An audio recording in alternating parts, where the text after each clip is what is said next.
کہ اللہ میری زندگی میں لکھ چکا ہے، تمہاری زندگی میں لکھ چکا ہے، مگر سوال یہ ہے کہ تم اپنی زندگی غلاموں کی طرح گزارو گے یا پھر تم بہادروں کی طرح اپنی زندگی کو گزارو گے۔ لوگ مجھ سے پوچھتے ہیں فون کر کے کہ اسد الدین اویسی یہ کیسا ہو رہا ہے، یہ کیا ہو رہا ہے؟ لوگ تکلیف محسوس کرتے ہیں اور لوگ پوچھتے ہیں کہ کہاں ہے صلاح الدین ایوبی، کہاں ہے وہ صلاح الدین ایوبی؟ ارے تم اپنی اولاد کی کیا تربیت کر رہے ہو؟ کہاں سے صلاح الدین پیدا ہوگا جب باپ اپنی اولاد کے سامنے اپنی ماں کی بے عزتی کرے گا؟ کہاں سے صلاح الدین آئے گا جب تم بیٹے کے سامنے، اولاد کے سامنے اپنی بیوی سے غلط برتاؤ کرتے ہو؟ کہاں سے صلاح الدین آئے گا جب نوجوان گناہ کرتے ہیں، زنا کرتے ہیں؟ کہاں سے صلاح الدین آئے گا جب تم زنا کرتے ہو؟ کہاں سے صلاح الدین آئے گا جب تم اپنے ہاتھ سے اپنے بھائی کا قتل کرتے ہو؟ کہاں سے صلاح الدین پیدا ہوگا جب ہماری بیٹیاں گناہ کرتی ہیں؟ صلاح الدین کیسے پیدا ہوگا؟ جب تم نیک بنو گے، جب تم گناہوں سے دور رہو گے، تم رسول اللہ صلی اللہ علیہ وسلم سے بے پناہ محبت کرو گے تمام چیز اور دنیا سے بڑھ کر۔ صلاح الدین ایوبی زندگی میں جب تک بیت المقدس مسجد اقصی پر کامیابی حاصل نہیں کیا، اس کی پیشانی پر بل رہتا تھا۔ بعض جگہ میں نے پڑھا کہ صلاح الدین ایوبی جب تک فلسطین پر کامیابی حاصل نہیں کیا وہ مسکراتا نہیں تھا۔ لوگ اس سے بولتے تھے صلاح الدین تم مسکراتے کیوں نہیں ہو، تمہاری پیشانی پر بل کیوں نہیں آتا؟ تو صلاح الدین کہتا تھا کہ قبلہ اول ہمارا رہا ہے۔ 17 سال رسول اللہ صلی اللہ علیہ وسلم نے قبلہ بنایا، وہ جگہ جہاں پر آقا دو عالم صلی اللہ علیہ وسلم زمین سے آسمانوں پر اللہ کا جا کر دیدار کرے، اس جگہ پر جب تک ہم کامیابی حاصل نہیں کرتے صلاح الدین کیسے مسکرائے گا؟ صلاح الدین کے پیشانی سے بل کیسے جائے گا جب قبلہ اول میرے ساتھ نہیں؟ میرے عزیز دوستو، بزرگوں، نوجوانوں، تم آج بارام سے حیدرآباد میں بیٹھے ہو، تمہارے گھروں پر بم نہیں گر رہے ہیں، تمہارے بھائیوں کا قتل نہیں ہو رہا ہے، تم بے گھر نہیں ہوئے ہو الحمدللہ، مگر غزہ کے غریب لوگ 21 لاکھ کی آبادی میں 10 لاکھ بے گھر ہو چکے ہیں، اور یہ ظالم اسرائیلی حکومت چاہتی ہے کہ ان تمام غزہ کے لوگوں کو خالی کرا دیا جائے اور اس کو سیکیورٹی زون بنا کر ان کو سینائی کے صحرا میں لے جا کر چھوڑ دیا جائے۔ کوئی دنیا خاموش ہے، سناٹا ہے۔ ارے جس نے مارے ان کو دیکھو، مگر ان غزہ کے غریبوں نے تمہارا کیا بگاڑا تھا؟ میڈیا میں ایک طرفہ رپورٹنگ کہ ایسا ہوا ویسا ہوا فلاں ہوا۔ ارے کبھی تم نے دیکھا 70 سال سے اسرائیل آکیوپائر ہے، اسرائیل آکیوپائر ہے، فلسطین آکیوپائڈ ٹیریٹری ہے، آکیوپیشن تم کو نہیں دکھتا، ظلم تم کو نہیں دکھتا۔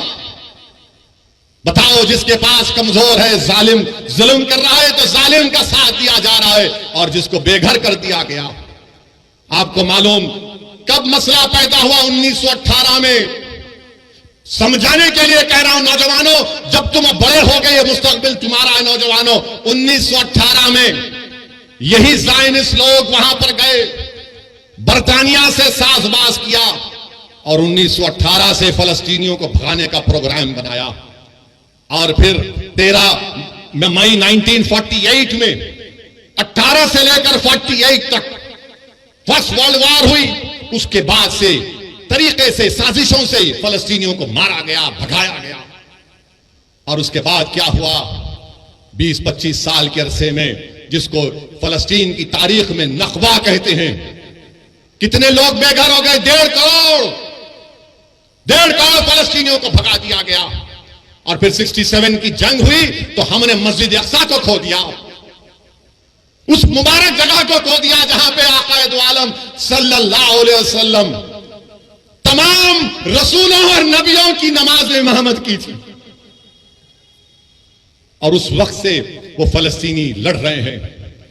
فلسطین کا مسئلہ صرف عربوں کا مسئلہ نہیں، فلسطین کا مسئلہ صرف مسلمانوں کا مسئلہ نہیں، فلسطین کا مسئلہ ہر اس انسان کا مسئلہ ہے جو انصاف چاہتا ہے، جو انصاف چاہتا ہے۔ اور جو پوچھتے ہیں کہ صلاح الدین کہاں آئے گا، ارے صلاح الدین کو آنے کے لیے تم کو نیک بننا پڑے گا۔ جب عیسائیوں نے مسجد اقصی اور بیت المقدس پر قبضہ کیا، کروسیڈرز نے ایک دن میں 70,000 مسلمانوں کا قتل عام ہوا، ان کے گھوڑے گر جاتے تھے، اتنا خون تھا، مگر جب صلاح الدین ایوبی نے فلسطین بیت المقدس پر کامیابی حاصل کی اور تمام عیسائی لوگ جمع ہوئے، بولے کہ صلاح الدین اب تم ہم سے کیا کرو گے؟ تو صلاح الدین ایوبی نے کہا کہ میں وہ نہیں کروں گا جو تم نے کیا تھا، میں رسول اللہ صلی اللہ علیہ وسلم کے غلاموں کا غلام ہوں، تم کو میں معافی دیتا ہوں، جاؤ، تمہاری جان کو بھی کوئی ہاتھ نہیں لگائے گا۔ یہی صلاح الدین ایوبی کے پاس ایک قبیلہ تھا جو دین اسلام کو قبول نہیں کرتا تھا۔ صلاح الدین ایوبی نے زور زبردستی نہیں کی، ایک قبیلے کی ایک عورت آئی صلاح الدین ایوبی کے پاس اور آ کر کہا کہ سلطان، میرے 4 بچے غائب ہیں، میرے بچوں کو واپس لے کر آؤ۔ صلاح الدین ایوبی فاتح فلسطین، فاتح بیت المقدس اٹھتا ہے، اپنے جسم پر ذرہ پہنتا ہے، تلوار اٹھاتا ہے۔ وہ عورت خاتون کہتی ہے کہاں جا رہے سلطان؟ تو کہا تیرے بچوں کو تلاش کرنے جا رہا ہوں۔ وہ حیران ہو کر پوچھتی آپ جائیں گے میرے بچوں کے لیے؟ بولے ہاں، تیرے بچے معصوم ہیں۔ فجر کو نکلتا صلاح الدین ایوبی، ظہر ہو جاتی ہے، ظہر سے عصر کے قریب جب صلاح الدین ایوبی ان بچوں کو دیکھتا ہے، بچے ڈرے ہوئے ہیں، سہمے ہوئے ہیں، ان کو گود میں اٹھا کر اپنی ماں کے پاس جب لے کر آتا ہے تو بچے اس میں سے جو بڑا عمر کا بچہ تھا 13-14 سال کا، وہ فرط مسرت میں اپنی ماں کی طرف دوڑتا ہے کہ اماں اماں۔ تو اس ماں نے کیا کیا؟ اس ماں نے اس بچے کے منہ پر ایک زوردار تماچا مارا اور کہا کہ جا صلاح الدین کے قدموں میں گر جا، یہ وہ نبی محمد صلی اللہ علیہ وسلم کا غلام ہے، اگر یہ ایسا ہے تو اس کا رسول کیسا رحمت والا ہوگا۔ یہ صلاح الدین ایوبی تھا۔ میرے عزیز دوستوں اور بزرگوں، نوجوانوں، اسی لیے کہہ رہا ہوں کہ تم کو نیک بننا پڑے گا، اور یاد رکھو اس بات کو، جب ترکوں کی حکومت تھی، سلطنت عثمانیہ کی حکومت تھی، تمہارا خیال یہ ہے کہ تمہارا مزاج یہ ہے کہ تم اپنے فونوں پر ٹی وی پر ارطغرل دیکھ کر خوش ہو جاتے، تم عثمان کا سیریل دیکھ کر خوش ہو جاتے، مگر کیا تم کو معلوم کہ جب تک 400 سال ترکوں کی حکومت تھی، مسجد اقصی ہمارے پاس تھی، مگر جب ترکوں سے اقتدار، اتحاد جب کمزور ہوا، قبیلوں کی بنیاد پر، عصبیت کی بنیاد پر جب اتحاد پارا پارا ہو گیا، تو سب سے پہلی چیز جو ہمارے ہاتھ سے چلے گئی وہ مسجد اقصی اور بیت المقدس ہمارے ہاتھ سے چلا گیا۔ اسی لیے میرے عزیز دوستوں اور بزرگوں، اتحاد کو مضبوط رکھو، یاد رکھو، تم کو ہم تمام، مجھ سے تم کو نفرت ہوگی، مگر میری اور تمہاری خواہشوں سے زیادہ اور اہمیت کا کام اتحاد۔ اسد الدین اویسی یقیناً کمزور ہے، مگر یاد رکھو یہ اتحاد تمہارے لیے اور میرے لیے، آنے والی نسلوں کے لیے ضروری ہے۔ ہم نے اتحاد کو کھویا تو مسجد اقصی نکل گئی ہمارے ہاتھ سے، مسجد اقصی ہمارے ہاتھ سے نکل گئی۔ تو اتحاد کو مضبوط رکھو۔ بزرگوں، نوجوانوں، میری عزتدار ماں اور بہنوں، اس گناہگار کی گزارش یہی ہے کہ اپنے اتحاد کو مضبوط رکھو۔ تمہارا اتحاد کمزور ہوگا تو یہ تاریخ تم کو بتا رہی ہے کہ ہم نے کیا کھویا۔ ہم نے قبلے اول کو کھو دیا، مگر لاکھوں سلام وہ غازہ کے بہادروں پر، جو غازہ کے بہادروں پر، جو آج بھی لڑ رہے ہیں، کل بھی لڑیں گے، مگر ہم ہمارے وزیر اعظم سے کہنا چاہیں گے کہ مودی جی روکو جو غازہ میں ظلم ہو رہا ہے فلسطینیوں پر۔ آپ نے کہا کہ India stands in solidarity with the Palestinian people, تو سالیڈیرٹی دکھاؤ، روکو ان لوگوں کو۔ 21 لاکھ میں سے 10 لاکھ لوگ بے گھر ہو چکے ہیں۔ وہ شیطان نتنیاہو ظالم ہے، وار کرمنل ہے، وہ جو ڈھکیل رہا ہے فلسطینیوں کو، ڈھکیل رہا ہے کہ گھروں کو برباد، 6000 بم گرائے گئے۔ ہم بھارت کے وزیر اعظم کو بتانا چاہ رہے کہ مہاتما گاندھی نے کیا کہا تھا۔ گاندھی نے کہا تھا کہ یہ فلسطین عربوں کا ہے، جس طرح انگریزوں کے لیے برطانیہ ہے، فرینچ کے لیے فرانس ہے، یہ عربوں کی زمین ہے، یہ عربوں کی زمین ہے، گاندھی نے کہا تھا۔ مگر افسوس کی بات یہ ہے کہ آج ہماری حکومت خاموش بیٹھی ہوئی ہے۔ کیوں خاموش بیٹھی ہوئی ہے؟ اگر ہم پوری دنیا میں ایک سپر پاور بننا چاہتے ہیں، اگر ہم اقوام متحدہ کی سیکورٹی کونسل میں ممبرشپ چاہتے ہیں ووٹنگ رائٹ کے ساتھ، تو پھر ہماری حکومت کو، ہمارے ملک کو یہ جو وار کرائمز اسرائیل کر رہا ہے اس کی مذمت کرنی چاہیے. جو فلسطینیوں کو غزہ سے نکالا جا رہا ہے ان کی مدد کرنی چاہیے, روکنا چاہیے. ارے ان کو پانی دو, دوا دو, لائٹ دو. یہ کون سا ظلم ہے کہ تم ان کو مار رہے ہو؟ بہترین سے بہترین ہتھیار امریکہ دے رہا ہے, آپ ان پر ہتھیار برسا رہے. میرے عزیز دوستوں اور بزرگوں, ابھی ہمارے ملک کے چیف منسٹر نے کہہ دیا, کیا کہا انہوں نے کہ اگر کوئی فلسطین کا نام لے گا تو اس کو بک کر دو. سنو مکھیہ منتری, میں فلسطین کا جھنڈا ترنگے کے ساتھ لگا کے آیا, میں فلسطین کے لیے کھڑا ہوں اور کھڑا رہوں گا انشاءاللہ تعالی. فلسطین صرف مسلمانوں کا عربوں کا مسئلہ نہیں, فلسطین انسانیت کا مسئلہ ہے. اور ہم اس بابا مکھیہ منتری سے کہنا چاہیں گے, اگر آپ کو کیس بک کرنا ہے تو وزارت خارجہ MEA پر کیس بک کرنا پڑے گا. اگر کئی UP میں مودی جی آ گئے تو ان پر بھی کیس بک کرنا